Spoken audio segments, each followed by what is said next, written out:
Este episódio é oferecido pela Insider. Mais informações no final do vídeo. Há cerca de 5 bilhões de anos, uma estrela gigantesca, nascida dentro de uma nebulosa formada principalmente por hidrogênio e hélio, chegou ao final de sua vida e explodiu, espalhando novos elementos químicos, entre eles o oxigênio. A nebulosa, perturbada pela supernova, começou a acumular matéria em um de seus segmentos, num processo que se estendeu por centenas de milhares de anos. Graças à lei da conservação do momento angular, esse fragmento da nuvem eventualmente se tornou um disco e os elementos mais pesados, incluindo o oxigênio, migraram para sua parte interna, atraídos pela gravidade do corpo que se aglutinava no centro. Oxigênio reage facilmente com o hidrogênio, o principal componente da nebulosa, então não é difícil deduzir que esse disco continha água em abundância. Mas em determinado ponto, a gravidade do centro se tornou tão forte que acendeu o Sol. Com a estrela ativa, o vento solar começou a agir.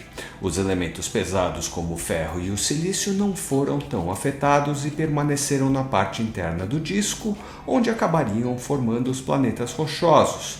Mas as moléculas d'água, extremamente voláteis, foram varridas para o subúrbio do Sistema Solar. É fácil notar onde elas estão hoje. Além de compor parte dos gigantes gasosos em si, luas como Europa e Encelados são ricas em água. Os cometas, que habitam desde o cinturão de Kuiper até a bem mais distante nuvem de Oort, também são feitos predominantemente de água. Mas como explicar isso aqui? Afinal, a Terra está bem mais perto do Sol, em uma área onde o gelo sublima rapidamente e é empurrado pelo vento solar. Como um planeta tão quente conseguiu cobrir 71% de sua superfície com oceanos? Como esses 1 trilhão e 370 bilhões de quilômetros cúbicos d'água chegaram até aqui? Antes de mais nada, é bom deixar claro que ainda não há um consenso. Sabemos apenas que os nossos oceanos surgiram há 4 bilhões e 400 milhões de anos, em uma época em que ainda não havia seres vivos por aqui, muito menos alguém para testemunhar o ocorrido. Nós temos, porém, algumas pistas. E a primeira é essa pedrinha aqui. A serpentina, que ganhou esse nome por sua cor lembrar de uma serpente e não tem nenhuma ligação com o carnaval, é um dos silicatos mais comuns da crosta terrestre. Assim como a clorita e a esmectita, sua composição química funciona como um ímã para a água. Em outras palavras, essas pedras estão cheias d'água. Não como um coco que podemos abrir e tomar seu conteúdo, mas no nível microscópico. Existe uma quantidade enorme de moléculas d'água aderida às da serpentina. Calcula-se que exista cerca de 18 vezes mais água estocada nas rochas da crosta e no magma do manto do que nos nossos oceanos. É água que se formou no espaço, na infância do Sistema Solar, e que não foi empurrada para longe pelo vento solar porque aderiu aos minerais que formaram o planeta. Até hoje caem na Terra meteoritos compostos por esses silicatos e, por consequência, cheios d'água. A questão é, como ela se desprendeu das rochas e criou os oceanos? Com o calor da primeira época geológica, o Radiano, época em que, como o nome indica, a superfície terrestre parecia mais o inferno. Por muito tempo, o calor dos impactos com outros planetesimais durante a formação do Sistema Solar manteve as rochas da superfície terrestre líquidas, o que fez com que a água aderida a elas se desprendesse e evaporasse, misturando-se à atmosfera primitiva. O problema é que durante essa fase o calor da superfície era tanto que boa parte da atmosfera escapou para o espaço, levando a água com ela. Nós sabemos que assim que a superfície solidificou, os oceanos se formaram. As rochas terrestres mais antigas conhecidas possuem marcas da interação com o oceano. Matamos a charada então? A água está aqui desde a formação do planeta? Infelizmente não. Nós sabemos que tipo de água está retido nas rochas da Terra ao analisar amostras de serpentina, por exemplo. E ela não bate com a água dos oceanos. O hidrogênio possui um isótopo chamado deutério. Hidrogênio normal é formado por um próton e um elétron. Deutério é formado por um próton, um elétron e um nêutron. A água que encontramos nos oceanos é composta principalmente de moléculas de hidrogênio e oxigênio. É a chamada água leve, enquanto a água que está presa nas rochas da Terra é composta predominantemente de moléculas de deutério e oxigênio, conhecida como água pesada. Certamente parte da água das rochas terrestres ajudou a compor os oceanos primitivos, mas o grosso dos nossos mares deve ter vindo de outro lugar. Mas de onde? Outra pista surgiu quando começamos a encontrar exoplanetas. Os métodos que usamos para detectá-los favorecem planetas grandes com órbitas próximas às suas estrelas. E não é que encontramos diversos Júpiteres quentes? Poderia um planeta como Júpiter, constituído principalmente por hidrogênio, o elemento mais leve de todos, ter se formado tão perto de sua estrela? Não poderia.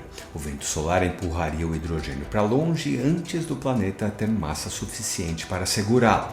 Mas saber que existem vários gigantes gasosos em órbitas tão próximas quanto a de Mercúrio nos fez entender que os planetas não se formam necessariamente em suas órbitas finais. Eles podem migrar ao interagir com outros planetas, e esses deslocamentos foram a chave para entender como a água chegou aos oceanos terrestres. Porque nós sabemos onde está a maior parte da água do Sistema Solar hoje, em sua periferia. E já vimos inúmeras vezes durante a história humana enormes blocos de gelo vindo de lá, os cometas. Essas caudas gigantescas são formadas principalmente por água sublimada pelo Sol, um belo exemplo do que acontece quando o gelo interage com o calor da nossa estrela. Teriam sido eles, então, os responsáveis pela formação dos oceanos?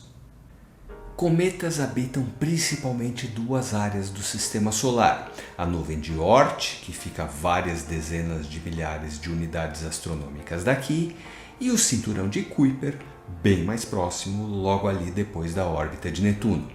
Graças às simulações que passamos a fazer ao descobrir a existência dos Júpiteres quentes em volta de outras estrelas, descobrimos que durante a infância do Sistema Solar, Júpiter e Saturno entraram em ressonância.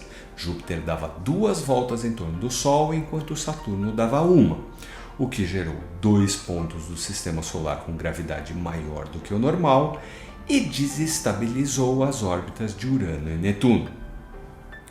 Isso fez com que os gigantes gelados migrassem para dentro do cinturão de Kuiper, puxando vários dos seus elementos para o Sistema Solar interior. Tá vendo esse monte de crateras? Reparou que elas aparecem em todos os corpos celestes sem atmosfera? Pois é, essas são marcas daquela época, quando cometas choviam por aqui. Teriam eles enchido o Atlântico, o Pacífico e o Índico? Fácil saber, basta analisar que tipo de água predomina nos cometas. E não é que é a água pesada? Pois é, cometas também são ricos em deutério, assim como as rochas terrestres. De onde veio então a água leve dos nossos mares, rica em hidrogênio? Ainda havia mais um candidato, os asteroides. Essas pedronas, restos dos núcleos dos planetesimais que existiam em abundância na infância do Sistema Solar, eram muito mais numerosas na época em que os oceanos se formaram. Quando Urano e Netuno entraram no cinturão de Kuiper, eles não jogaram apenas os cometas que estavam por lá na nossa direção, jogaram os asteroides também. E não podemos nos esquecer de que o cinturão de asteroides também era bem mais populoso naquela época e que ele também foi afetado pela ressonância entre Júpiter e Saturno. Parte dessas crateras, portanto, foi formada por impactos com asteroides e as outras com cometas. Asteroides são os restos de núcleos de planetoides, ou seja, eles também possuem silicatos como a serpentina em sua composição. Será que a água presa a eles é leve como a dos nossos oceanos? Como eu disse no início, ainda não há um consenso. Mas se você comparar a proporção de água leve presente nos cometas, nas rochas terrestres e nos asteroides, vai deduzir que os asteroides trouxeram a maior quantidade da água presente nos nossos mares, nos nossos rios, nas torneiras dos nossos banheiros e em nós. E como eles caíram aqui numa época em que a superfície terrestre era um mar de lava, acabaram derretendo e liberando sua água para a atmosfera.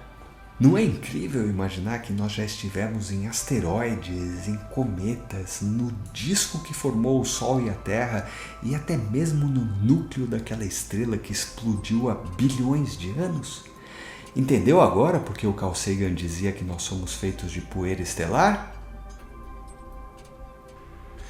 Você já sabe que eu usava Insider antes de fazer parceria com a marca, mas talvez não saiba por que eu já usava.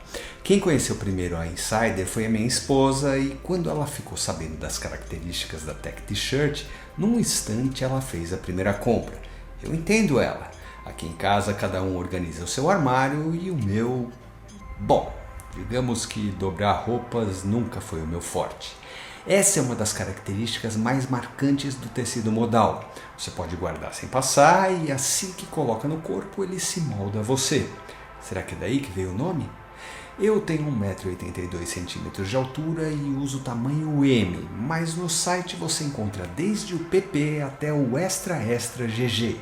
É um presente excelente para as festas de fim de ano e você compra com 12% de desconto se usar o cupom BREVES12. É só seguir o link no comentário fixo no final do vídeo. Sabia que a Terra correu o risco de ser destruída na época em que Júpiter e Saturno entraram em ressonância? Se quiser saber mais, assista a este vídeo. Esses foram os seguidores que colaboraram com o crescimento do canal nessa semana. Se você gostou do que viu, considere apertar o botão de seguir agora. Eu sou o Juliano Righetto e esse foi mais um Somos Míopes porque somos breves.